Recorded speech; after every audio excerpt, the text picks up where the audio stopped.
Welcome in, everybody, to episode 10 of the Gridiron Geeks. My name is Strez. With me, as always, is Western Dakota. Dakota, how are you feeling today? Hi. I'm feeling great. I've got a buzz ball, and I am not a fan of the Oakland/Las Vegas Raiders, so I'm great. I'm having a great time. It's just Raiders out here just catching strays. That's hilarious. I love that.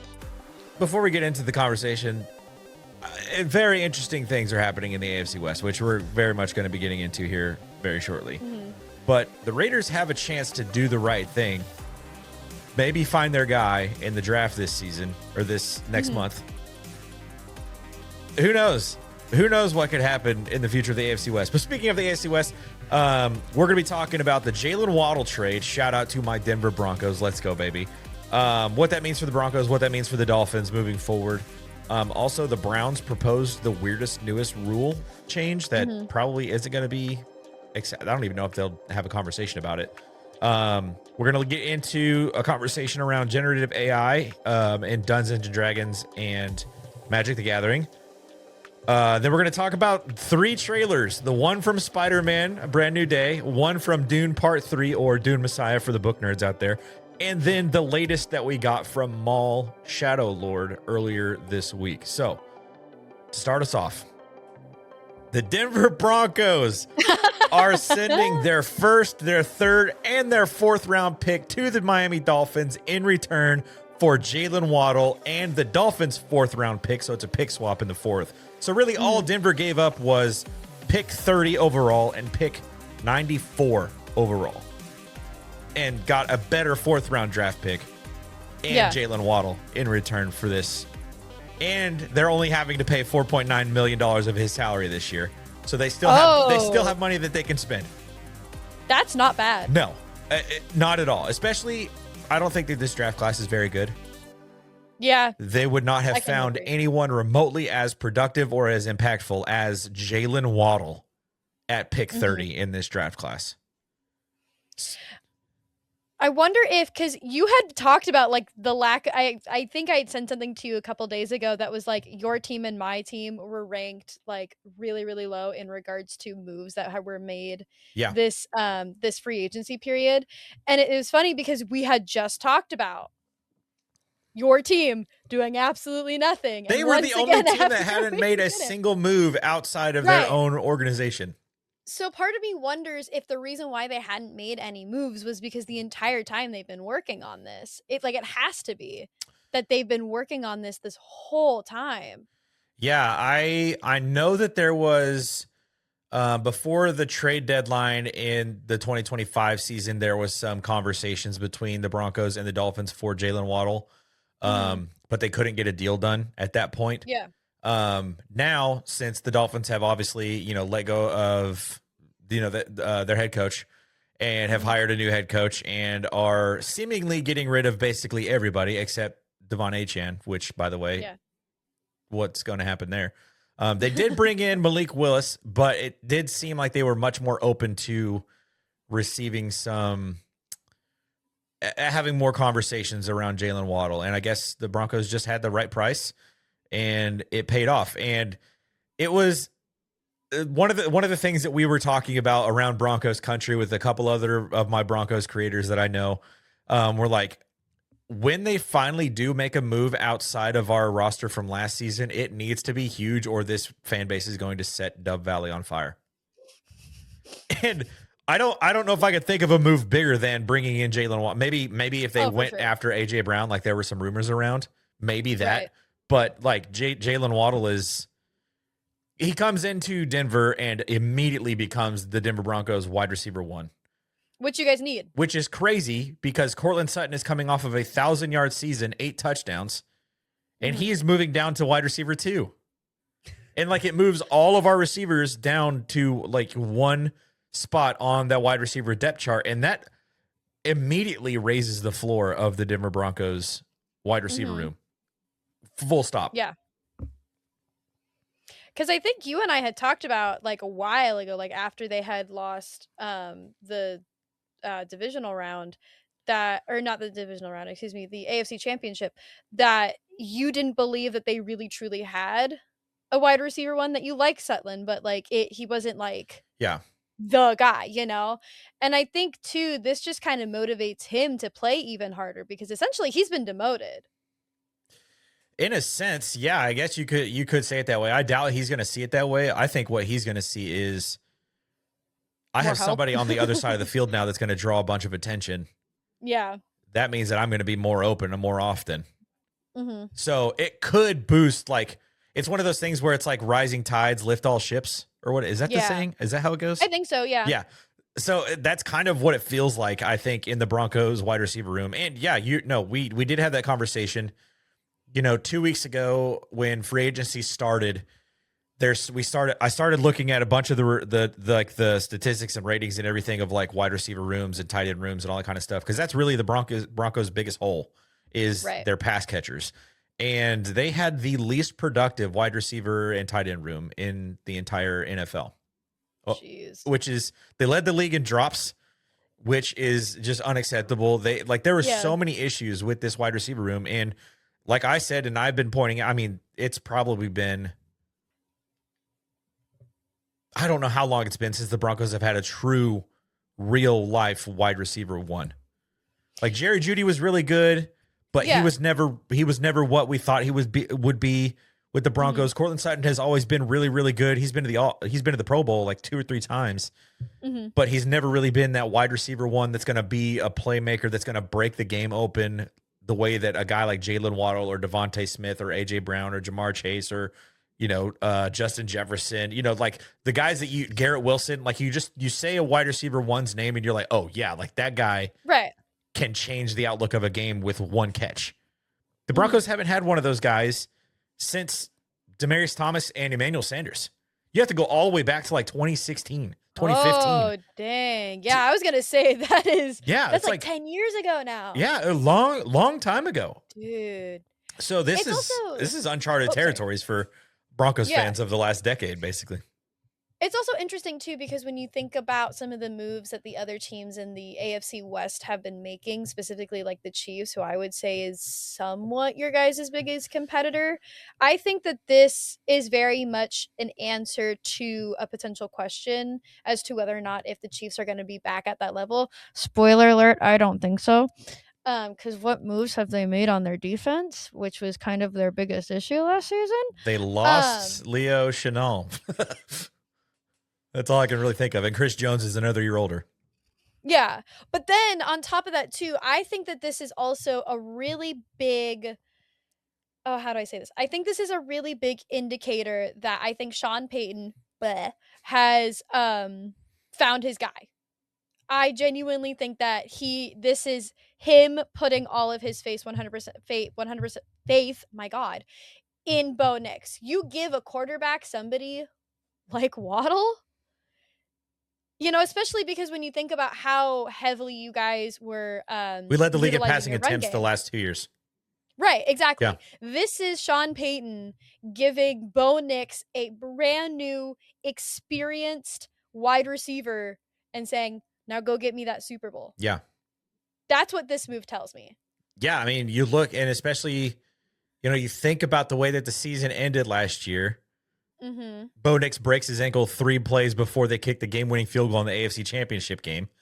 And you're like, oh my God. And then they go out and lose the AFC Championship game by, not the divisional round. Then they go on to lose the AFC Championship game by like 3 points in the middle of a snowstorm with a backup quarterback.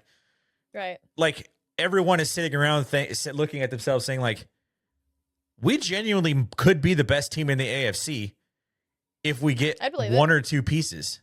And I don't know. Yeah. I don't know if the Broncos are done. But I will be interested to see kind of what their next couple of moves are. I know they brought in a safety from the Bengals today or yesterday. He's more of like a special teamer. So not too concerned about him, or, concerned's not the right word, but like, a move like Jaylen Waddle just says like, hey, we actually believe in this team, especially the fact that they've literally kept the entire roster except for 3 people. Oh, really? Yeah, like 3 or 4 guys that were, productive last season. I think, I would not dispute the fact that the Broncos are one of, if not the scariest team in the AFC. I have stated that, yeah, the Chiefs are making these big moves. I'm still not scared of the Chiefs. Like I said, what have they done on defense? We just saw how defense wins you games, how defense wins you Super Bowls. And you're going to just continue to beef up your, quite frankly, over predictable, overly flashy offense with more overly flashy guys with outside of the field issues. I'm sorry, but to me, I think the Chiefs' time is over. And I'm sorry to all of my fellow Swifties. We're going to hate that I say that because apparently if I'm a Swiftie, I also have to be a Chiefs fan. No. No. But the Broncos, to me, out of all of the teams who are staying the same, who have made a couple of moves here and there, the only one that I'm looking at that I'm like, I'm terrified of matching up with you if I end up with you in the Super Bowl, knock on wood, are the Broncos and the Bills. Those are the only two teams in the AFC right now that I am looking like dead in the eye going, you terrify me. Yeah. Based on the moves that you have made this free agency period. Yeah, speaking of a Dolphins player going to a Super Bowl hopeful team, I totally forgot that the Bills signed Bradley Chubb, the edge rusher. I mean, he was drafted by the Denver Broncos. Scary. Yeah, he was drafted by the Denver Broncos like 10 years ago to be the other side of Von Miller. Yeah. He had some injury issues, but he was so talented. He has such like raw talent. He's a little bit older now, but he was really productive in Miami, and it's going to be interesting to see what he's able to do up in Buffalo now. So yeah, it's Buffalo. Yeah, the Bills I think are always kind of going to be one of those teams. You know, especially with them adding DJ Moore to the mix, like that's just another level. Like, still can't believe it's just one of those things that's like, wow, this is going to be crazy. But yeah, so moving forward, I think, the Denver Broncos have a really good opportunity to, if J.K. Dobbins can stay healthy, if they can, if Jaylen Waddle comes out and, lights the world on fire right away, like I think he can. Cortland Sutton is, playing that wide receiver 2 role, kind of that T. Higgins to the Jamar Chase. I think that's actually a brilliant comparison because that's how I think that they're going to operate. Yeah, like they're going to look like Justin Jefferson. Whoever gets taken out of the game by way of double teaming or scheming or whatever, the other one's going to be open. Right. And they're both Pro Bowl talent level. So for sure. It's interesting too because I can already hear the Patriots fans being like, well, what about us? Yeah, and maybe my bias is coming out. Nothing against Dobbs. I think he's a fantastic player. I don't think his production is as good as the value that the Patriots got him for. Yeah. I don't. I don't think the Patriots really improved that much, at least on offense. So there's a little bit of smoke around A.J. Brown to the Patriots. I don't think it'll happen. It's a hefty price because Jaylen Waddle went for a first, a third, and a fourth. Oh yeah. A.J. Brown is probably the Eagles are gonna want probably multiple firsts, 2 firsts, a second, a third. I don't know what the price is gonna be, but it'll be expensive. 2 seconds. It's gonna be expensive, and I mean, I really like A.J. Brown. I want that spoken into the universe, so Philadelphia Eagles fans don't come at me for this. But it's very evident that A.J. Brown, or at least last year, does not want to be on that team anymore, just based on how he was acting on social media. And I think a guy of that caliber who knows he's really good and doesn't want to be on that team is also not going to accept a trade that is probably less than 2 first-round picks, Yeah. And I'm sure he has like a no trade clause, so there's probably only a specific set of places that he would even go. I feel like New England's one of them. I mean, they were just in the Super Bowl. And you're probably, I mean, I like A.J. Brown, wide receivers kind of have this thing about them. They're like, yeah, I'm the missing piece. I'm the thing that's going to get you to where you need to be. Right. A.J. Brown does not have a no trade clause. Oh, so he's at the will of the Eagles. So shout out to him. That'll be interesting to happen. If that happens, it'll probably happen in the next week. So we probably will be talking about that. Next episode or the weekend or the week after. Either next episode or it'll be a draft time. Yeah, it'll probably they'll want it to happen before the draft. I mean, even if it's just a couple days. So Yeah. if it's going to happen, it's going to happen in the next month. Yeah. Let's just put it that way. Speaking of the draft, though, a lot of people are having questions about what the Dolphins are going to be doing. They're trading everyone away, it seems like. Like they're going full on rebuild mode, which makes sense. But at the same time, they just spent quite a bit of money on one Malik Willis. And everybody's asking the question now, who's he going to throw to? You're getting rid of all your receivers. Tyreek Hill's gone. Jaylen Waddle's gone. Like, everybody's gone. Who is Malik Willis going to throw the ball to? Well, the other I'm glad defense. you asked. Maybe. Maybe. That might be a little bit of the Vikings bias coming out in you, but hey. But the Dolphins in the 2026 NFL draft have acquired over the span of this year and the last couple of years have acquired 7 top 100 picks. Top 100 picks are the first 3 rounds of the NFL draft. They have 7 of those picks. That's crazy. If you like that alone, couple that with the fact that they have a new head coach, that could fast track the rebuild. It's not even that 7. They have 11 overall, which means more than half of their draft picks are in the top 100. Yeah. 2 of them are first rounders. They have 11 and now 30. They have 4, if I'm counting correctly, 4 third round picks. And 2 of them are technically back to back because they have 87th and 90th.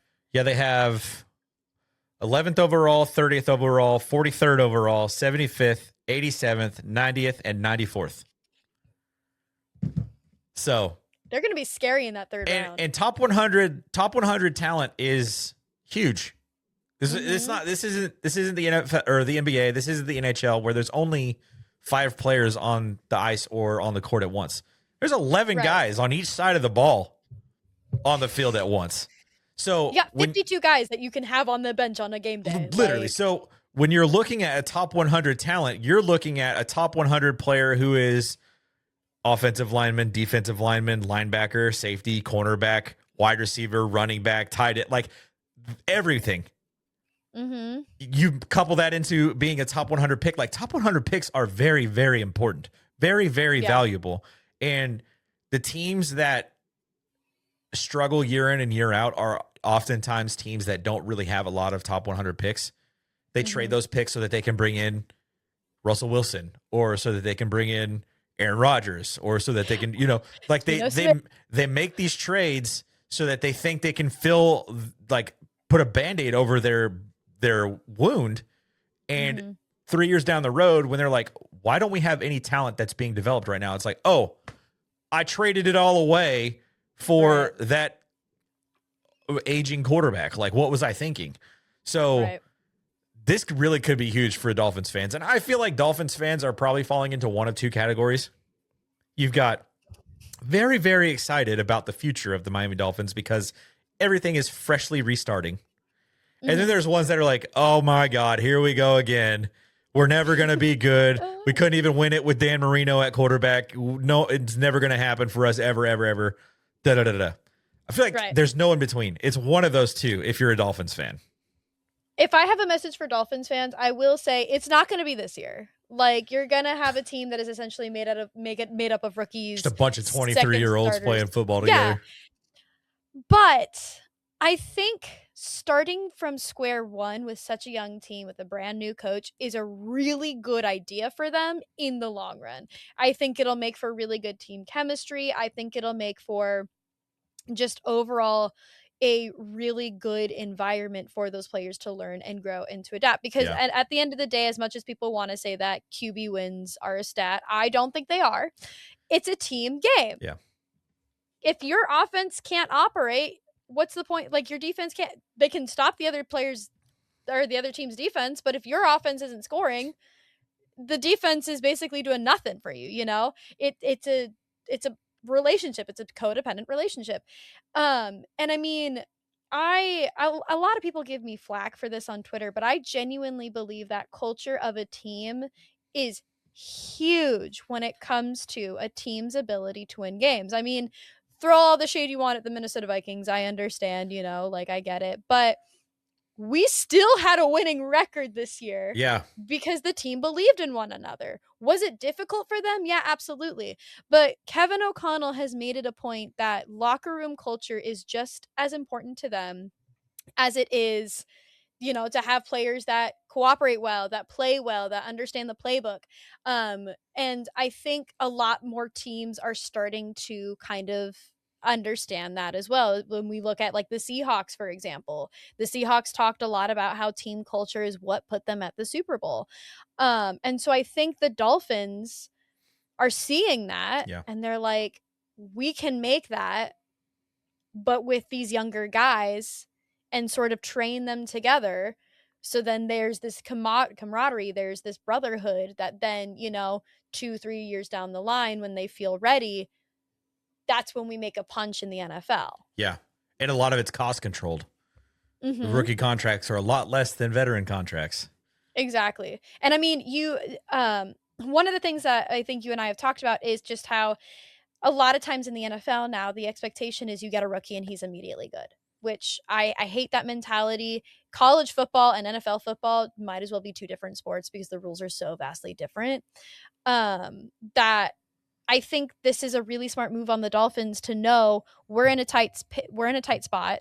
It's not the best. However, we can a year from now, 2 years from now, go from the laughing stock of our division to knocking the Bills out of first place. I don't think that's unreasonable to think. Yeah, I mean, Josh Allen's getting older.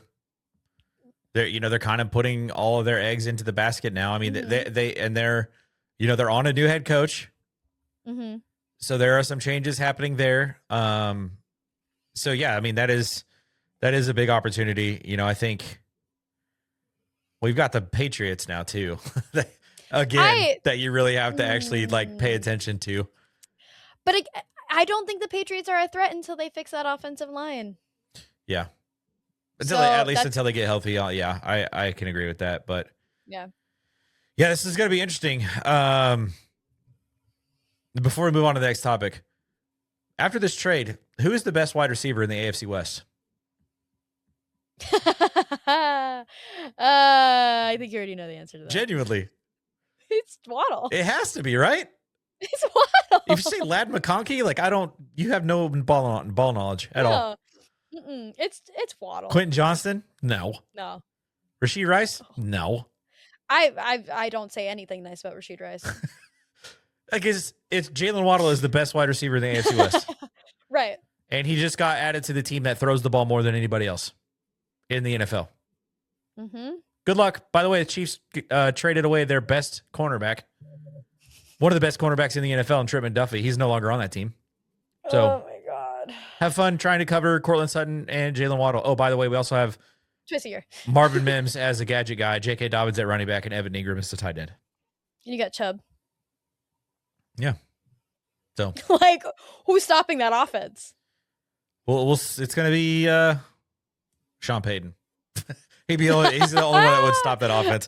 Yeah. Speaking of who's going to stop that offense, the Cleveland Browns have decided are not going to stop that offense. I thought that was a really good segue. Can you tell us this rule change that the Browns have submitted to the league office? Oh my God, I'd love to. So for those of you who are unfamiliar, this is actually like my favorite little like niche fact, like NFL fact. Every year, late March, early April, I think this year it's at like the very end of March, beginning of April, the GMs, owners, and coaches of all 32 NFL teams get together and they go on kind of like a little getaway, but it's actually the annual league meeting. Yeah, it's like they post like it's a retreat, but it's actually just like it's church camp. But it's actually the league meeting. And so every year they get together with all the executives in the NFL and they come up with potential rule changes that they would like to see. They talk about officiating, they talk about things like cap space, et cetera, et cetera. And so each team usually will come up with a rule change, or they'll kind of like it's kind of like the UN, but for the NFL, actually. The Or UNFL. exactly. Or they'll band together with other teams to create rules. So like last year, the really famous one was whether or not the tush push should be banned. This year, the Cleveland Browns have brought to the table the ability to trade draft picks 5 years out. So currently, the the rule is that you can't trade anything that is more than 3 years out. So for this current 2026-2027, we would, if you and I are, say, like the GMs for the Broncos, just because it's the first name off the top of my head, we're the GMs for the Broncos. Let's say that we wanted to make this Jaylen Waddle trade, and we were like, okay, we don't want to give up all of our first round picks this draft season. Let's do it for 3 years out. So we would be able to trade out our first round draft pick in the 2030. Insane that's a real year. 2029 draft. What the Cleveland Browns want to have happen is that instead of it being the 2029 draft, we can say the 2031 draft. And I think that this is not going to go through. It's so dumb. It's basically like when you have that one coworker who, like, every time you're going out for lunch, you're like, hey, I'm going out for lunch. Does anyone want anything? And that one coworker's like, oh yeah, I'll get you next time. Or yeah, they're like, I know this really good place. I don't know if you guys have ever been there. They have really good pasta, and it's like Olive Garden. It's like, what? Like, what kind of recommendation is this? Right, you're Are you expecting serious? me to get pot like from Olive, because who has their team planned out for the next 5 years? That's literally that's when rookie contracts are up for first round draft picks, at least if they take the 5th year option. As long as they don't pick up. Exactly. Yeah. So it's like, what? I mean, all the rest of your rookies are either gone or getting extended at that point from the draft class of the year that you are making the trade from. Right. It's just like when I saw this, you sent me this, I was like, what the hell am I reading? 5 years from now? Oh my God. I don't even know. There are meteors falling from the sky left and right around the world right now. So the Cleveland Browns proposed this rule, and it looks like it is one of 2 teams that has proposed any rules changes this year. The other one, this one's interesting. The other rule change that has been submitted for a proposal is from the Steelers, that want to adjust how they are allowed to contact players during the free agency negotiating period. Do they want to talk directly to players? Mm-hmm. I think I read about that one. Legal tampering. Yeah. Yeah. Like, don't talk to agents, talk to players. Yeah. Which, I'm sure Kirk Cousins would have loved that rule. I don't know how I feel about that one. I don't like it. I think it's scummy. It does feel that. It's giving what's his name, the owner / GM of the Cowboys, negotiating contracts with the players. That's what it gives. Yeah, Jerry Jones being like, I'm building a team. It's like, brother, just sign the checks. What are we doing? Just go home. Someone's got a nice warm bed for you somewhere in some really nice facility, dude. Yeah, that is that one makes me feel icky. The Browns rule change also makes me feel icky. It's not going to go through. They need, so since there's 32 teams that are represented, at least 24 of them have to agree. And I don't So it has to be a super majority. Yes. Wow. I think the only teams that'll agree are other teams who are absolutely desperate. So I think the Raiders will agree. I think the Tennessee Titans will agree. I think the Saints and the Falcons might agree, but I don't think that they will get double digits to agree with them. I really don't. Yeah, I don't think so either. That just feel like, just from like a team building perspective, like you won't even know. Like a GM doesn't even know if they have a job in 5 years. Head coach. Well, some GMs get extended and then they get fired like 2 months later. Yeah. Hey, how's it going, Vikings community? Speaking from personal, yeah. So yeah, that's just like that's just a really dumb rule change. There have been like, I will say this. Mm-hmm. I think the kickoff rule change was a W. Interesting. I like the new kickoff format. Yes. Okay. It has been much more fun to watch, in my opinion, because I think we're seeing fewer touchbacks. And That was the goal. Fewer touchbacks and fewer head injuries. Yeah, I will agree with you there. It's interesting too because so a lot of the rules come from the teams, but some of the rules actually come from the NFL themselves, and they don't have to be agreed upon by the other teams. So the NFL, like I think that was the case with the kickoff rule, is that the NFL was just like, hey, by the way, this is a change. You're gonna have to accept it. Yeah. So that'll be something to keep an eye out for at the beginning of April, is what is going to be announced as like different rule changes. I have heard some rumblings that they're going to adjust some referee stuff. Yeah, we might get replacement referees. Yeah, I think that's I like that actually. Well, I mean that's not associated. Yeah, it's not associated. Oh wait, no, because the referees are doing their collective bargaining thing right now, I think. Never mind, just kidding. I don't like that then. If it's for that thing, then never mind. I don't like it. Yeah, so there's a potential that we get replacement refs this next season, at least for a little bit. So hoping that. Who knows what's going to happen there? I do know. I have a referee, got a buddy of mine who is a college football referee, who's like, I'm signing up. Like, if I can get in an NFL game as a referee, if they need me, absolutely. I'm like, dude, yeah, you absolutely should. Listen, call me. Like, I can't referee Vikings games or Green Bay Packers games or anything in the NFC North, or Eagles games or Saints games, but anything, or Chiefs games, but anything else. So that takes out about willing and unbiased. That takes out 5 games a week. Yeah, it's fine. Just give me like the Rams at the Seahawks. That I can kind of sort of unbiasedly ref. Only kind of. How fast are you? I'm pretty fast, actually. Okay. That's always one of my questions is like somebody's like trying to be a referee. I'm like, you realize you have to run kind of fast. I can run backwards like really well. I played soccer in high school. I cannot.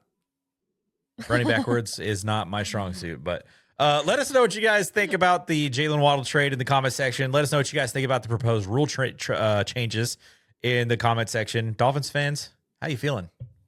Let us know in the comment section below. And speaking of letting us know, Western Dakota, let us know about what Dungeons and Dragons and Magic the Gathering has come out and said about the use of AI. Oh my God, I would love to. So for those of you who, like, this is the first time that you're ever seeing me, hi, I'm Dakota. My whole niche on the internet is that you can like more than just one thing, which obviously is like how Gridiron Geeks was born, because Trez and I are over here like, you can like more than one thing. It is possible.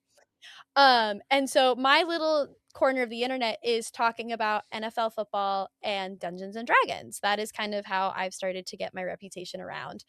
And so earlier this week, Hasbro, who is the parent owner for Wizards of the Coast, who created Dungeons and Dragons, has come out and said that while Hasbro, the company itself, is interested in utilizing AI for their games, at no point will generative AI ever touch Dungeons and Dragons or Magic the Gathering, which is huge. So there have been a lot of conversations in the Dungeons and Dragons community about whether or not it is okay to utilize generative AI in regards to these games, specifically like actual play podcasts, which is where, you know, people sit down and play Dungeons and Dragons and then people listen in, they get attached to the characters like we all do. But there's been a lot of conversation in the community itself as to whether or not it is ethical or okay to do so. I personally, and I want this to be known, this is just my opinion. You might have a different opinion, and that is totally okay. I myself, I am very anti-AI, especially in regards to where the arts are concerned and where the environment is concerned, because Dungeons and Dragons and like tabletop games, tabletop role-playing games essentially are long-form improv. They're storytelling, and that is an inherently human trait. And so the fact that while a lot of people aren't the biggest fans of what Hasbro has done with Dungeons and Dragons and Magic the Gathering since purchasing Wizards of the Coast, I think that this is a really big win in gaining back the customer base and the trust that people have lost in Wizards of the Coast since Hasbro has purchased them. I think, too, it's also a case of a company listening to what the community actually wants. one of the biggest things about Dungeons and Dragons, specifically the actual play, is the amount of artists on the internet who do commissions and make a lot of their income creating art for people's campaigns, which is so amazing. And I think that this is a really, really big win for the nerd community in regards to continuing to create human made art, human made stories, and being able to celebrate that. But again, that's my opinion. That's my 2 cents. Yeah. Yeah. I feel like the conversation around AI is a very potent one right now, very like relevant too, just because of like, I mean, like 2 years ago, like we had kind of some AI that was like, let's edit your profile picture using this AI thing. Right.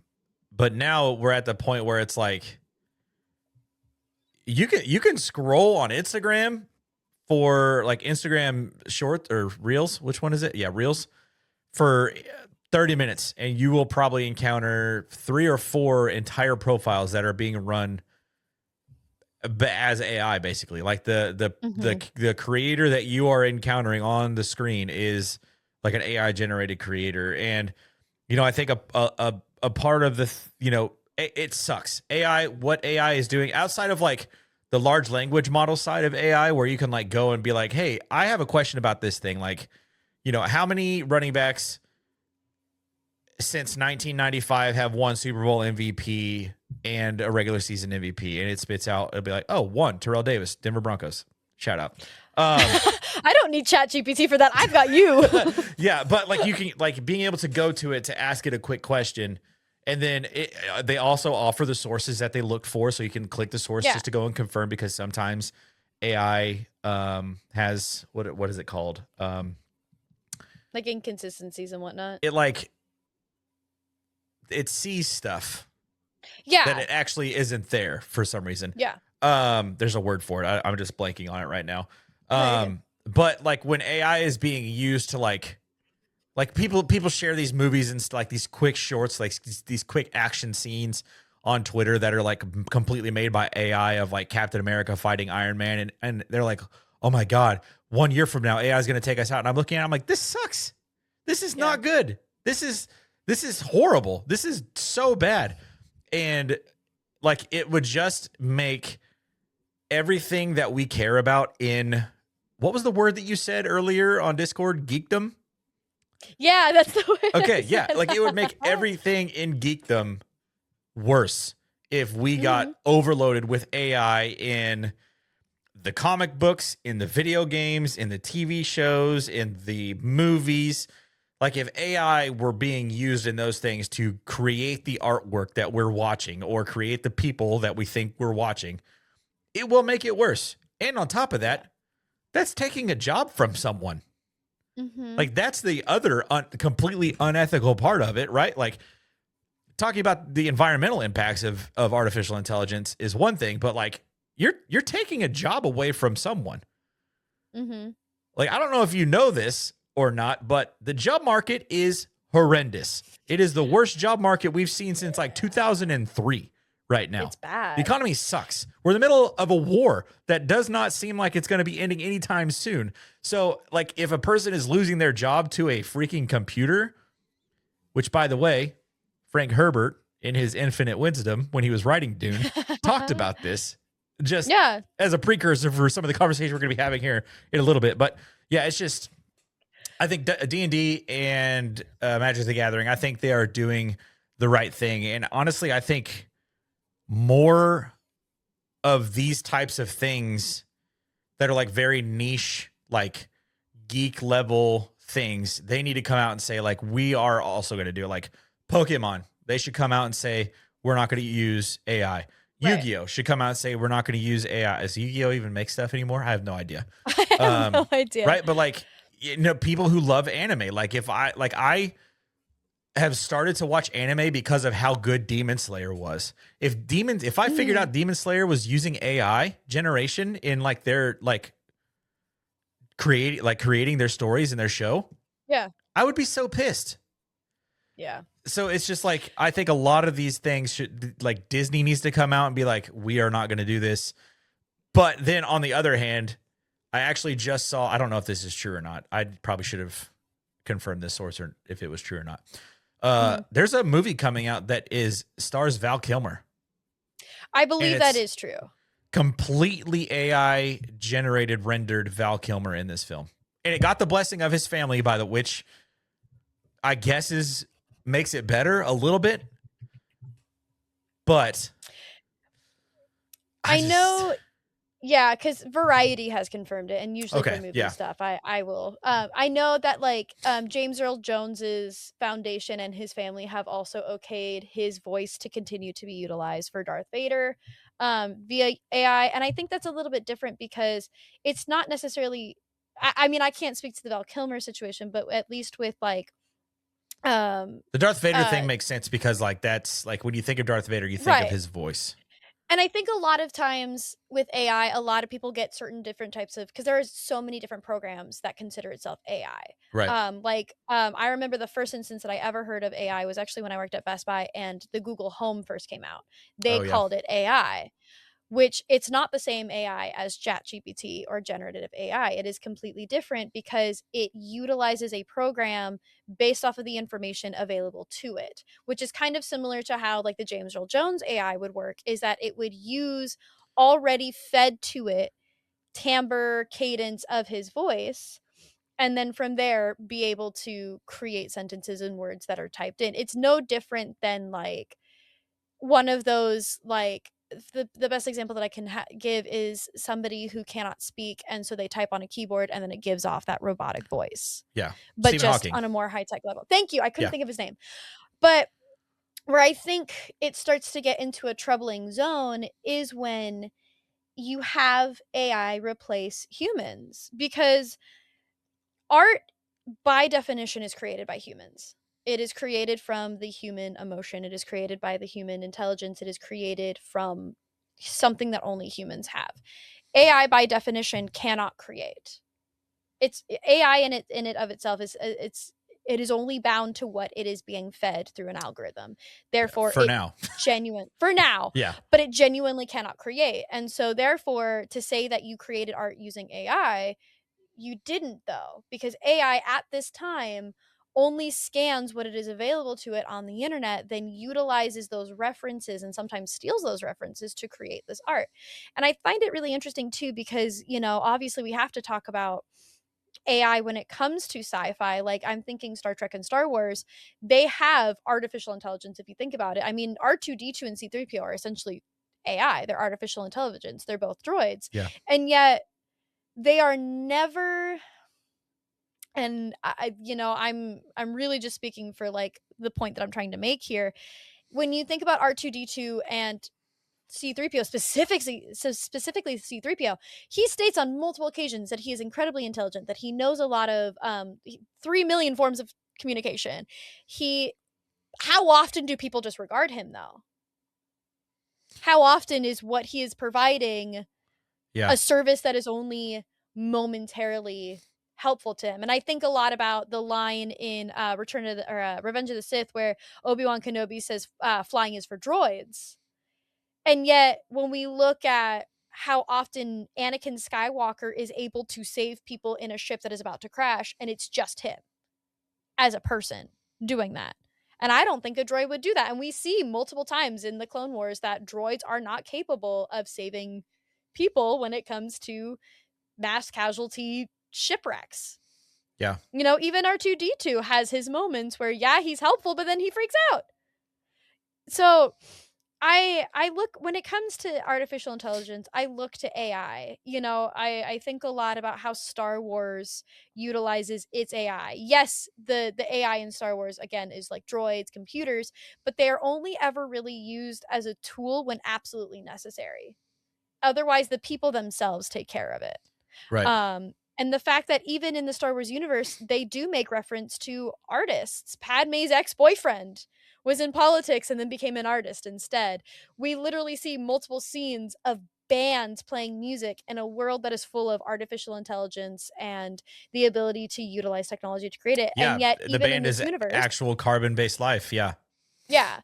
So I think Hasbro, who again has lost a lot of its a lot of Dungeons and Dragons fan base because of the way that they've been treating Dungeons and Dragons, by doing this, they've listened to their fan base, which again, I like you said, Disney needs to come out and do more. Like, I can't tell you how excited I was when I saw Phil Noto, who is one of my favorite comic book artists, be announced as somebody who is doing a variant cover for the new Edge of the Empire comics that are coming out about Batu.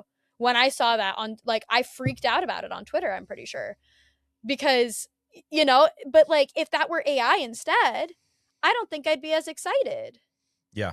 because it's like, okay, like, anybody can make that image, but Phil Noto has such a distinct style Yeah. that is, so I really, as much crap as a lot of the Dungeons and Dragons and Magic the Gathering community like to give to Hasbro for the things that they have done to both IPs, I have to give them a shout out for this, because it's very evident that they've got their ear to the ground with the community, and they have a spare account where they are keeping tabs on what the Dungeons and Dragons community is talking about, which Yeah. kudos to them for doing. Yeah, definitely kudos to them for that. And you did mention Marvel. And one of the things that Marvel did do this week, your segues are so good today. we got our first trailer for Spider-Man Brand New Day. Well, first off, on what day was it? Tuesday? They were like releasing like 1 second long little clips all day long, which I thought was really cool. It was I don't think I've ever seen that before. And then we got the full trailer on Wednesday. Initial reacts. How did it make you feel? What are your thoughts? I don't think she's Jean Grey. I think she's Firebird. I'm talking about Sadie Sink. I don't think she's Jean Grey. I think she's Firebird. Okay. I also just want to say, I love that there's no multiverse BS. But what is a Phoenix but a Firebird with a less fancy name? Two separate characters. They're two separate characters. But don't get me started. But I really like the fact that we are getting, and to quote the actual trailer, a friendly neighbor Hood Spider-Man. Yeah. I thought that was such a sweet callback at like very end of the trailer. Such a cool moment. The way that I feel like with Thunderbolts, with Fantastic Four, and now with this movie, Marvel has realized that it needs to return back to its origins, to its roots of where this media comes from. And it's very evident in this trailer. I was seeing so many people freak out, and I was joining them about the fact that he was stuck in a web cocoon and his eyes were glazed. Like, I feel like we are finally getting the comic book Spider-Man movie that we have been praying for the MCU to do. Yeah. I'm so excited to, like, the oh my god, MJ with her like stalker board of all the Spider-Man signings. Oh yeah. And like the fact that She-Hulk is now mandatory watch. You now have to watch She-Hulk. Yeah. There were a lot of people that had a question about what Bruce Banner was wearing on his wrist. Yeah. It's a big day for us MCU stans who have been here through thick and thin, man. I thought She-Hulk was funny. I really enjoyed that show. It was so reminiscent of her actual comics. I don't understand why people were freaking out about it. It was really funny and it was really good, and it was kind of a necessary thing for the MCU to give out when you consider WandaVision, Falcon and the Winter Soldier, Moon Knight, and how heavy those were. Yeah. Like, we needed one that had She-Hulk twerking with Megan Thee Stallion. Well, right. Like, just needed to like balance things out. Like, yeah. But I just, to me, it's, everyone is saying with Doomsday, like, oh, the MCU is back. Oh, the MCU is back. No. I started feeling it with Thunderbolts. Yeah. It really started to get there with First Steps. And now seeing this, I'm like, the MCU is finally, they're pulling a book out of Hasbro's book. They're pulling a page out of Hasbro's books. They're listening to the fans. Yeah. This comes out, what, end of May? Yes. Yeah, so we don't have to wait till Doomsday for like the MCU that we're familiar with Right? Because I think part of the reason why people haven't really enjoyed a lot of the MCU stuff is that it's like, I don't want to. I've spent 14 years with these other characters. I don't want to have to learn new characters. I don't want to have to learn who all of these people are. And I think I don't want backstories anymore. yeah, and so I think being able to like go back to Spider-Man, and this is officially the first Spider-Man that's getting a fourth movie. Shout out to Tom So Holland. proud of him. So excited for him, and I think he can go on and do it for A while. however long they want his story to go. Listen, Marvel, if you can hear me, Marvel, please adapt Superior Spider-Man into a movie. Please, so if you can hear me, Marvel. a couple things from that trailer that I wanted to point out. Yeah. That scene where the camera was like inside his mask and you're looking at his eyeball was so cool. It's so good. Like that was so cool. That was something that I don't think I've ever really pictured or envisioned. Like I know because we got like in Iron Man mask, but it's like a wide angle. Like we're like seeing like and he's in a green screen. Like we know how it's done. Yeah, it's like this is weird. Like I don't like. There's not this much space inside this suit. I really don't think that that's the case, right? In here, it really felt like we were like, and it was like nothing but the wind and him breathing and his eyes moving. Like it felt very real. Like it felt like we were like, essentially we were in the Spidey suit with him, which I thought was really, really cool. I need to know how they got that shot. Yeah. Like my film brain is like, how did you do that? I have no idea how they could have done something like that. The other thing, before I get to my theory that I've read about, I said theory, not Siri. iPad, stop listening to me. They're always listening. Yeah, that last moment when MJ was like, oh, friendly neighbor. And he like chokes on his drink or whatever. I'm like, that's excellent, because what this almost feels like is a second origin story for Peter Parker and the friendly neighborhood Spider-Man. Like it's an origin story where we don't have to watch Uncle Ben die. It's an origin story where he already knows how to use his powers and he knows the things that he's done before. Yeah. The origin story is how can he reintroduce himself to the world again? Like he has already been a part of saving the world 3 times over at this point. Yeah. But they don't remember any of that. He didn't exist at all in their brains during any of that stuff. Yeah. So he like it's an origin story not only for like this new era of the MCU and Spider-Man and kind of what we're going to moving forward, but it's also like an origin story for Spider-Man into the rest of the world. Now, that being said, are we getting the Man Spider story? Oh, for sure. That's going to be really cool. I'm so excited. I am so excited for Man Spider. It's again, it just like it's such a unique, fun new thing that we have not seen in the movies yet. And I think you bring up a really good point that we're almost getting the second origin story with Spider-Man, because the movies that we've mostly seen with Spider-Man are him in high school, if you think about it. Yeah. And then he got blipped. Right. We haven't seen Spider-Man in any movie. Garfield, Tobey Maguire, kind of Tobey Maguire, not really. Or Tom Holland as adult Spider-Man, because a lot of people don't realize that in the comics he hasn't been in high school in a while. Like he is a full-fledged adult in the comics.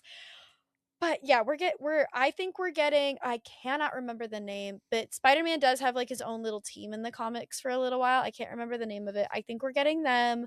I definitely think we're getting Man Spider. And I think we're going to get we're going to get back into the niche, obscure comic book stuff that made the old MCU feel like the old MCU. Yeah, like Spider-Man fans this is going to be almost like a love letter to like Spider-Man fans. Oh, for sure. And I think it's going to be really cool. You know, the idea of him, you know, having to struggle with like reintroducing himself to the world, but also like his mutation is out of whack. And he's like having to have this battle internally with like the spider part of him wants to take over and like be the lead, but he is also having to fight back. Like I think that's going to be a really fun story, and it's going to be really cool. And Spider-Man The first one was Homecoming. Homecoming, Far From Home, No Way Home, Brand New Day. Brand New Day. Okay. So yeah, Spider-Man Homecoming was the first movie that I ever went to by myself. Really? So I'm probably going to do that again for Spider-Man Brand New Day. That'll be cool. I love that. I think too, it's interesting because I think about the fact that they showed us in the trailer, and since we're talking about it, showed him in the trailer in that like cocoon, in the spider web cocoon. Yeah. And he's like, I mean, when you it's actually coming out of his wrist now too, which is which new. I love. I'm Especially here for it. after the way that No Way Home was. He's like, that just comes out of you? Like, what? Yeah. And they're like, what? I also just the metaphor of Tom Holland Spider-Man coming out of a cocoon, a very different person. It's a very clever trick from Marvel for them to be like, we're getting a changed and different Spider-Man. And not just because, the world doesn't remember who Peter Parker is, but because it's like, it's almost Marvel promising us like things are going to be different now with Spider-Man. We're going to see him be different. We're going to see him be changed. And I'm here for it. I love that we are getting obscured niche Marvel stuff now. Like, I love that we got it with Thunderbolts. I love that we got it with Fantastic Four. I love that we're getting it with Spider-Man. Keep giving it to me. I'm here for it. 100%. Speaking of obscure and niche, Dune Part 3 also dropped their trailer this week. It is like, just when you take a step back and think about it, if you're watching this show at this point, like if you've made it to this point, I posted something on TikTok the other day, and I'm just like, we're in the midst of free agency. There have been crazy trades happening left and right. The NFL draft is happening a month from now. And at the same time, we're getting Invincible dropped their first 3 episodes of the new season, which were fantastic, by the way. I don't know. We haven't had a chance to talk about that yet. They were so good. The Boys series finale is going to start in 2 weeks, I believe. Yeah, that sounds about right. We've got the Dune trailer. We've got the Spider-Man trailer. Maul Shadow Lord starts literally in 17 days. I'm so excited. Like, we are like, it is a great time to be one of us. Like, I can't think of like a better time to be someone who loves geek culture and the NFL. Like, it's such a fun time. And that Dune Part 3 trailer, I have never been more hyped by something like that in my life, I think. Like, even all of the Star Wars trailer, like when I saw the Force Awakens trailer for the first time, like, there's something about this Dune Part 3 trailer that just like hits differently in my brain. I'm just like, this looks epic. It looks huge. It looks like grandiose. It looks like a huge swing. It looks so like it's such a brave thing for Denis Villeneuve. I don't even know how to pronounce his name. I think I heard Timothée Chalamet say when he was introducing the trailer, Villeneuve. I think that's how he pronounced it. You're the Dune expert here, so expert. Yeah, I'm like, but yeah, this trailer was awesome. Did you have a chance to watch it? What did you think when you watched it? I have not seen it yet because so this is the first time you are hearing this. I have decided that for you, I am finally going to sit and I'm going to watch Dune 1 and 2. You've never seen it? I've never. You didn't know that? Your life is going to be forever changed. Yeah, well, because you talk about it all the time, and I was like, if I'm going to do a podcast with you, I should probably watch this. Dakota, so that way we can, like... I don't read books. I know you told me. And the first 2 movies were so good, I read the book. I'm in the process of reading Dune Messiah right now, so I can have it finished by December, so I know what's going to happen in the 3rd movie. It's so special, and I think a lot of the conversation, I've watched a couple clips from one of my favorite podcasts, the Midnight Boys over at the Ringerverse. They're pretty confident that once this movie drops, it's going to take the place as the best trilogy of all time. Like, interesting. I'm telling you, like, I'm not very high on Lord of the Rings. I've tried watching it so many times, and I can't get through the first one without falling asleep. There's just something about it. I feel like I need to give the 3rd one a watch just because that one's the one that everyone loves the most. But No. I do trust people when they say their opinion, when they say that like they think that Lord of the Rings is the greatest trilogy ever. Especially the extended editions, yeah. And those same people that I trust their opinion on these kinds of things are saying that they are fairly confident that once this movie comes out, it will absolutely take over the top spot as the greatest trilogy of all time. I will watch the first two, and then when the third one comes out, we'll obviously go. Like, I'll try to watch them before December, so then we can go see the third one, and then we can talk about it. I'll say this: it'll make you think differently about Timothée Chalamet. See, that's a big promise. I agree. Because I had weird thoughts about it. I was like, I was unimpressed with him for the longest time, and then I watched Dune on my way home from Turks and Caicos like 3 years ago. And literally like 2 weeks before Dune Part 2 came out. So what, 2 years ago? Yeah. And maybe we were coming home from Cayman. I can't remember. It was somewhere in the Caribbean. It was with my wife's family. And I was like, wait a second. Is Timothée Chalamet the greatest actor ever of all time? Because he's like... See, but that was before his most recent comments. Well, yeah. Which has definitely made his stock go lower for me. But anyway. We could talk about that offline. I have thoughts. But yeah, I think like... The character Paul Atreides, like there is no one that can play that character better than Timothée Chalamet, I think. I could believe that, yeah. Like it just makes too much sense. Like he's so perfectly cast for it. Zendaya as Chani, his like the love of his life is also incredible. Florence Pugh. I have a question for you. I mean, anything with Florence Pugh in it, I will watch. We're gonna get more of her in the third movie. We didn't get a lot of her in the second movie, but in the time that we got with that. Yeah, in the second movie we got a little bit of her, and what we did get was good.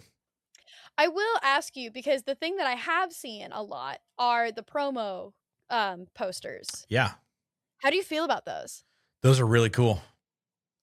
Is there anything like that you think like, because I'm gonna be real for you guys, for all the viewers at home who have made it to this point. One of my favorite parts about this podcast, and I'm not just saying this because we're live right now, is genuinely hearing Strez's theories about the things that we talk about nerd-wise. Yeah. So like, do you have any theories about why they look the way that they do in these posters? I'm starting chapter 6 in the book soon, and I heard them talking about something called stone burners, which I'm fairly certain is like a very, very high powered atomic weapon. Mm-hmm. I think that might be why. Interesting. Okay. No idea why Princess Irulan looks the way that she does. Like she's covered in like mud that's like been dried. No clue. Good for her. Like why she looks like that. No clue why Alia Atreides, Paul Atreides' little sister, who is played by Anya Taylor-Joy, no idea why she like has like that like screaming look on her face. I don't know what is that is. The thing about this is that Denis Villeneuve, I don't even know how to say his name. I'm just going to say Denis from here on out. I think he loves Dune so much. Like, I think this is his favorite thing ever. Yeah. And because there is a book, and there are Dune people out there that have read like all 23 books, all the books by Frank Herbert and all the books by Brian Herbert, Frank's son. 23? It spans like 15,000 years. I shouldn't judge though, because I mean, Star Wars has so many novels that are now canon. Like there's novels. So Star Wars has like 8 and like 12 movies at this point, several TV shows, right? I shouldn't judge. But like there are people who have read the books and they will be like, this was not how this needed to end. So I do think like there is a pretty strict source material. I think it's different from a comic book movie, because comic book movies will pull from source material to make their story. Yeah. This, however, has a story that it is just putting onto screen. And so we're going to have to finish it a specific way, I think. Yeah. But yeah, the interesting part, like with like comic book movies, like, you know, a lot of the same storylines, like Uncle Ben, for example, get retold over and over again. And like with the Hunger Games, there are certain things that for a movie you can take liberty on, because with Hunger Games, it's like as long as you get the main message across. So it would make sense that where something like with Dune, it's like, you know. Yeah. I don't know if you've ever like talked to someone who's like a Dune truther. I have not. I'm not one of those yet. Because I've only read 1.5 of the 1 1/8 of the books. Right. But like I've watched all of Dune Prophecy. I thought it was really cool. I've watched both Dune movies 10 times each probably. You know, I read the first Dune book. You know, I've like watched like people talk about Dune on TikTok. Like I've learned enough, I feel like. And like Dune truthers are like they're serious about their Dune. Like Okay. and which makes sense. Like it does feel it's so different. Like I just don't even know how to describe it. And I think the importance of Dune and part of why I love it so much is it is like the original sci-fi.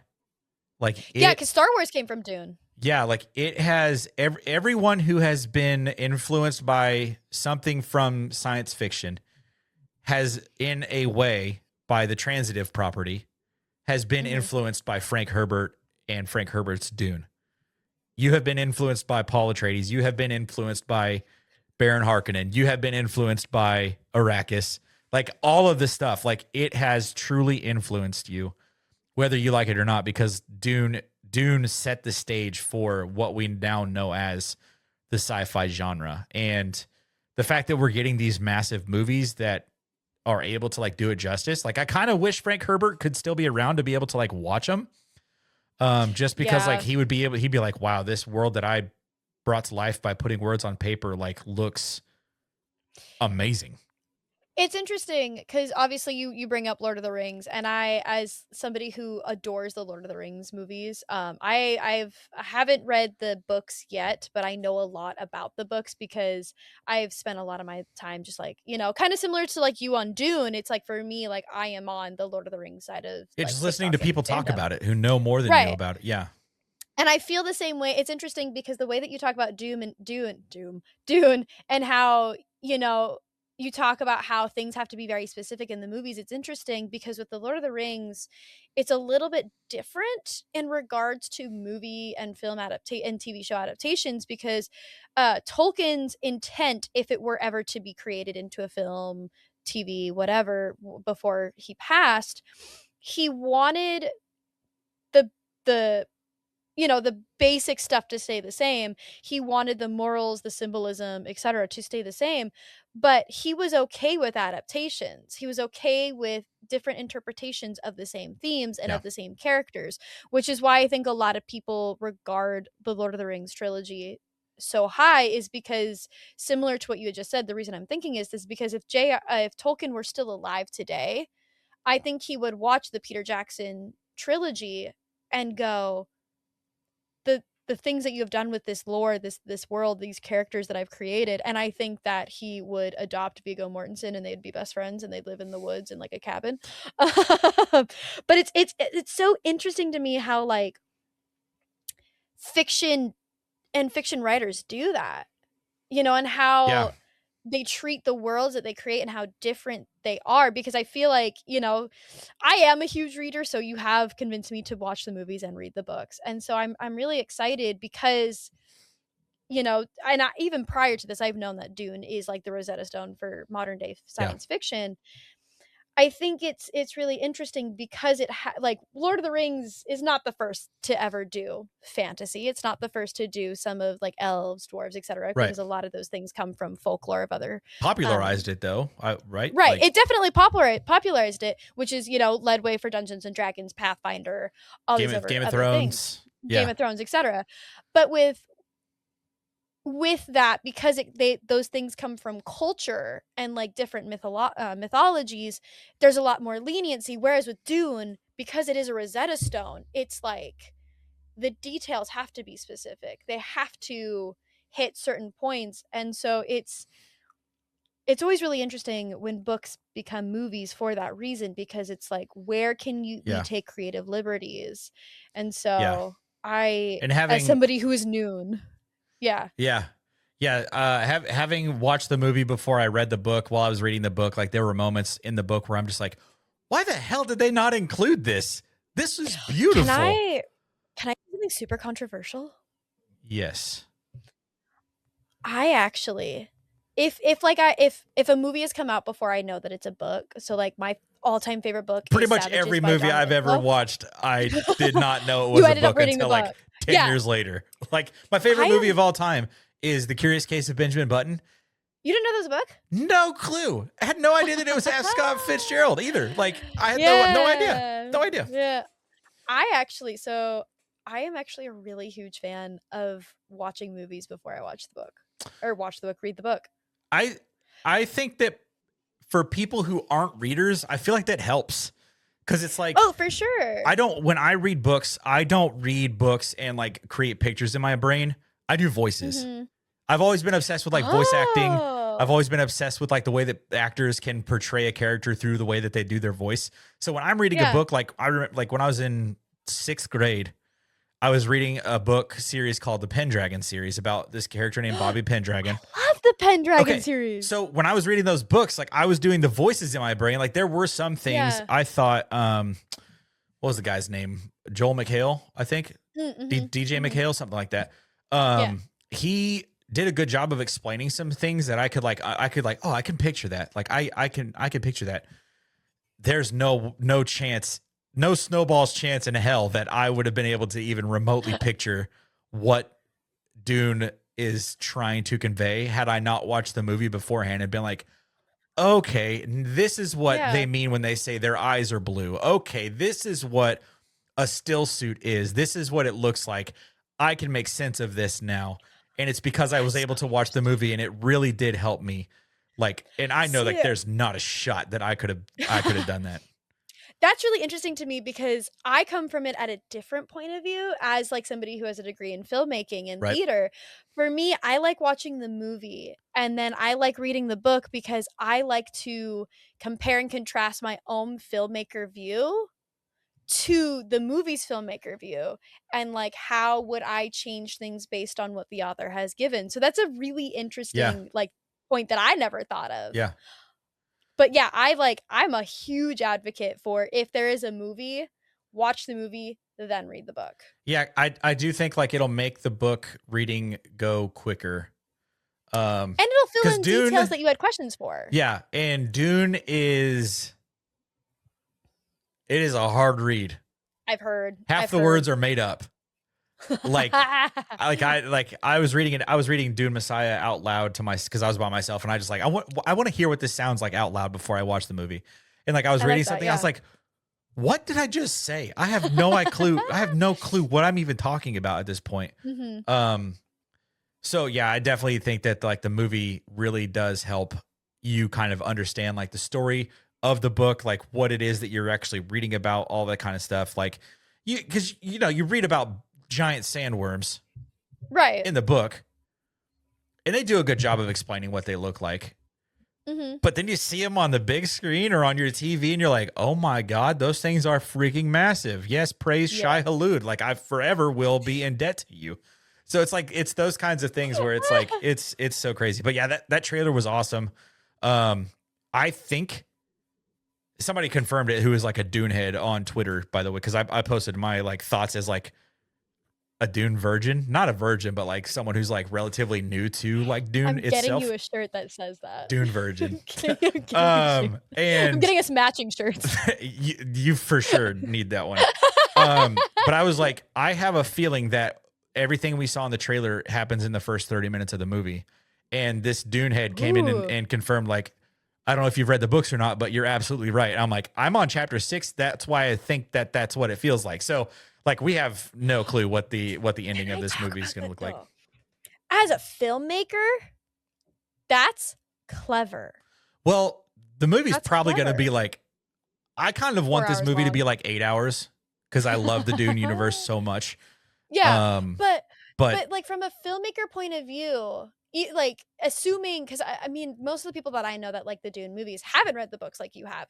And so a lot of them wouldn't know that the things that happen in the trailer probably are going to happen in the first little bit of the movie. So that's actually a really smart way to get people to come watch the movie. Yeah. Knowing full well that they're not going to see the second half until they sit their butts in the theater. Yeah. Like slight spoiler-ish kind of. Yeah. The scene in the trailer where Paul Atreides, Timothée Chalamet, and Zendaya's Chani are sitting in their like sand tent and they're talking about like what they would name their children. Mm-hmm. That is way in the past by the time the Dune Messiah starts. Oh. like the book. So that scene itself is going to be a flashback 100%. I don't know how far back in time that goes, but like you learn more about like what goes on with their love life, what goes on with their children, like all that kind of stuff. Like as you read the book and you're like reveal like, oh God, that's what happened. Oh my God. So yeah, I really do think that like we probably saw like the first like 30 minutes of this movie, and it's going to be a 3-hour movie. So there's no shot that we even saw remotely close to like what it is that we're going to see. Like, I think that like all the battle sequences we saw in the trailer are all flashbacks.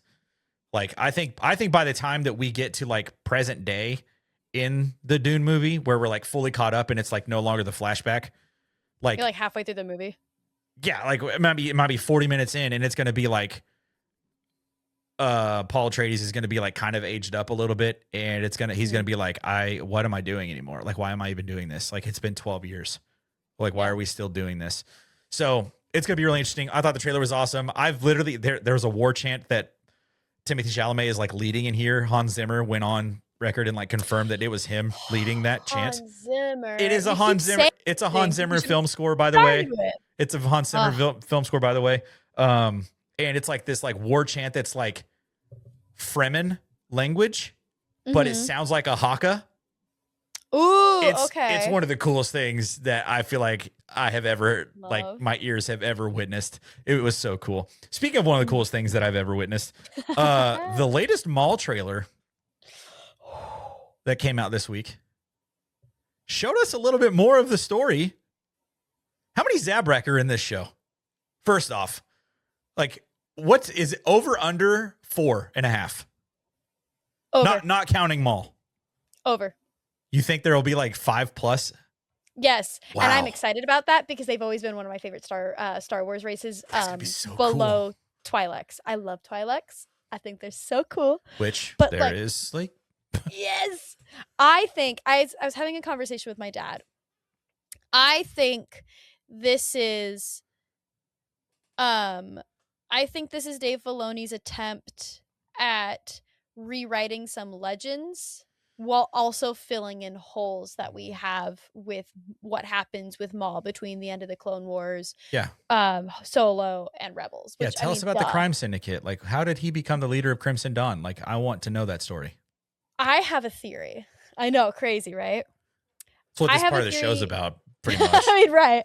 But I mean, you're usually the one that has the theory. So theory corner. Me for what? I think that we are definitely going to get a reference. Not a reference. I think we're going to get a cameo from, I cannot remember her name, and I can't believe I can't remember her name, but the main character from the TV show Outlaws. Not the TV show, video game. The video game Star Wars Outlaws. I haven't played it. I think we'll get a reference to hers. I've started it. Interesting. Gameplay is but the story is really heard. interesting. But I mean, I feel that way about a lot of Star Wars video games right now. But I just, this is a part of the Star Wars universe that we've only really begun to scratch the surface of. And I think it is going to build to something bigger. I don't think that they are just going to stop with the crime syndicates and the crime underworld on May 4th when the last 2 episodes of Maul come out. I think that it is very specific and deliberate that they are coming out with Maul when they are coming out. And so I think that Star Wars is going to have a big announcement on May 4th that is either going to be a movie or some other TV show that is going to be live action that continues more about the crime syndicates and how the Empire sort of took over in that regard, in between the end of the Clone Wars and the beginning of the Galactic Civil War. That is interesting. And it makes sense because the moment before Maul slices that leg of that walker at the very end of the trailer, we hear that famous laugh from Emperor Palpatine himself. And I'm thinking to myself, like, chills. Oh, duh, we're going to see him. Like, Maul hates him. Maul hates that man's guts. Like, he wants to kill him, like 100%. Like, it's Obi-Wan is top. Emperor Palpatine is the second guy. Like that's his kill list. It's just those two people. Like Yeah. for the Game of Thrones people out there, like Arya Stark, like she had her list of like names that she just wanted every single one of those people to kill, and it got shorter and shorter over time. There's just 2 names on Maul's list. It's literally Obi-Wan Kenobi, which by the way, 9 years ago yesterday, from the time of us recording this, was when that episode of The Rebels came out. So that's pretty cool timing, by the way. Hear me out. Is it too fan servicey for them to do a Vader Maul showdown? No. Could you imagine? Has that ever happened? I don't know. I don't think so. Oh my God. I mean, there's a chance he is fighting 2 Inquisitors. And I mean, it would make sense that if, especially since we heard Palpatine's laugh, that Palpatine would want Maul gone. Yeah. Especially now. And obviously the Inquisitors don't get the job done. And we know that when the Inquisitors were not able to handle business, Daddy shows up. So, like, don't call him Daddy. I have to. That's Vader. Daddy. Vader in German literally means daddy. It's like, Daddy, I know, but still. Oh no. so that would be. We're gonna have to revisit the lightsaber battle conversation again in mid-May, I think, because if that happens, Dude. and the way that these lightsabers look, and the way that these action sequences have looked in the trailer, it's going to be fantastic. Best. It's going to be They have upped fantastic. their game. Like I whatever juice was pumped into the Ahsoka Darth Maul fight and in Rebel season 7, they like added so many steroids for Maul. It's just like so, you know, when you bite into a really good apple, that's how these fight scenes already feel. And we're just getting bits of it. An from the apple is trailers. your go-to fruit on like example like that? Listen, I actually really like Honeycrisp apples. Okay, like, valid. I'm if you thinking were like to a tell pineapple me. or like a really juicy watermelon or something. No. Like a good, like we're talking like September, perfect Minnesotan Almost Honeycrisp fall. apple. Mm-hmm. Okay, I see what you're saying. I see what you're saying. I can get behind that. Yeah, I think. Wow, that actually got me like way more jazzed for, because like that thought. While that thought it feels so obvious, Darth Vader and Maul have existed in such different time frames in my brain, like as a Star Wars fan. But that's not the case because we know old Ben Kenobi, like old man Obi-Wan, is the one who slays Maul. Like that's we've seen that. So obviously he's running around with Darth Vader also out there at the same time. Dude, well, and when you think about it too, like think about how Han Solo essentially sets up Maul to be this crime leader, this crime syndicate leader in the early ages of the Galactic Civil War.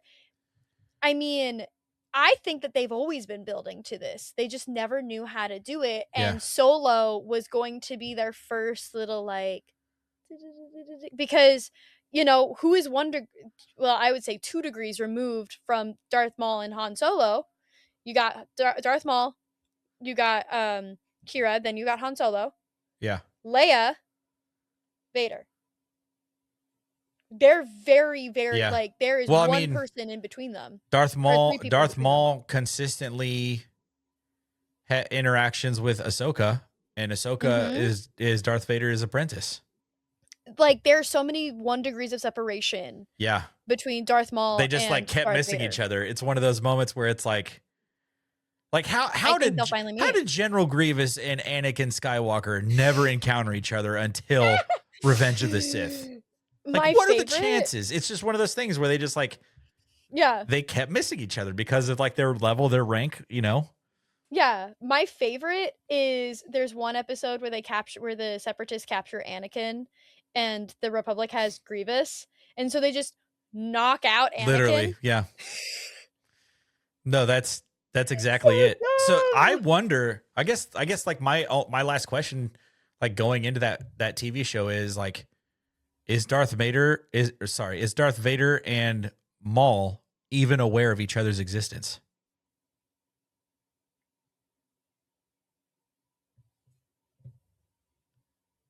Because I feel like if the Darth Inquisitors Tyrannus are coming after him, yeah, maybe. I mean, the Inquisitors could be sent by Palpatine, and like Ooh. like it's a skip level thing. Like we're not going to tell. There's no need to tell Lord Vader about this. Just go handle this. And I mean, there were so many things that he didn't tell Vader about that he should have, like the Yeah. fact that he had children. Which shout out to Boba Fett for telling Darth Vader inadvertently that he had a son. Yeah. Wild.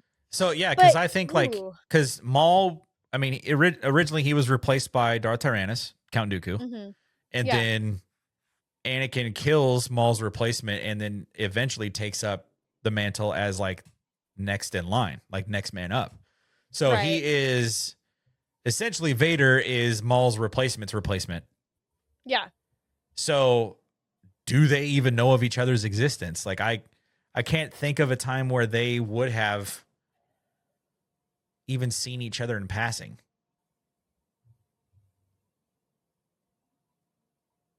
I don't know. That'll be interesting. That's like a whole thing that they get to explore in this TV show, which is going to be really cool.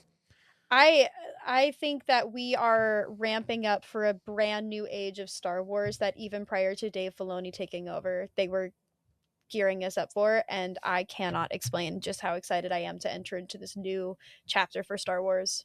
Yeah, which I said when I walked out, just as a callback, when I walked out of Dune Part 2 from that theater, I said, oh my God, Star Wars has to come out swinging.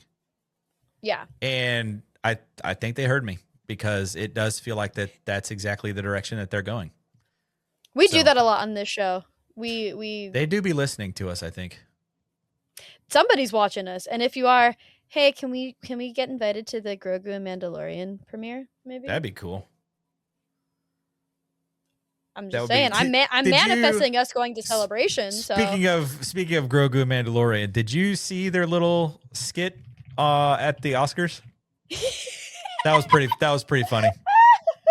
It was amazing. That was pretty funny. They did a really good job there. That's gonna do it. Thanks so much for hanging out with us. This is probably our longest episode yet, and we had to go big for crazy. Our 10th episode. For sure. So, which thank you for sticking around for 10 episodes, guys. If you've been here still from the beginning. If you're still here, drop a robot face in the comment section. Ooh, robot face is good. Robot face, because we kind of talk about AI in here, so that's what we want to do. Let us know what you guys think in the comment section of all of the stuff that we've talked about tonight. All of those trailers that came out this week. What are your thoughts on AI? What are your thoughts on the Jaylen Waddle trade? What are your thoughts on some of these rule changes that have been requested by some of these NFL teams? Let us know what you guys think about everything. And as always, we will be back next week, same place, same time, unless something catastrophic happens, which feels like it could potentially. I don't know. An asteroid literally hit Ohio on Monday. Did you not see this? No, I have a friend who lives in Ohio. A 14,000-pound meteor hit Ohio, and people in Pennsylvania heard it. We got to talk about this another time. Drop a like on your way out. Click that subscribe button, and we will catch you guys in the next episode of the Gridiron Geeks. Peace. Bye, friends.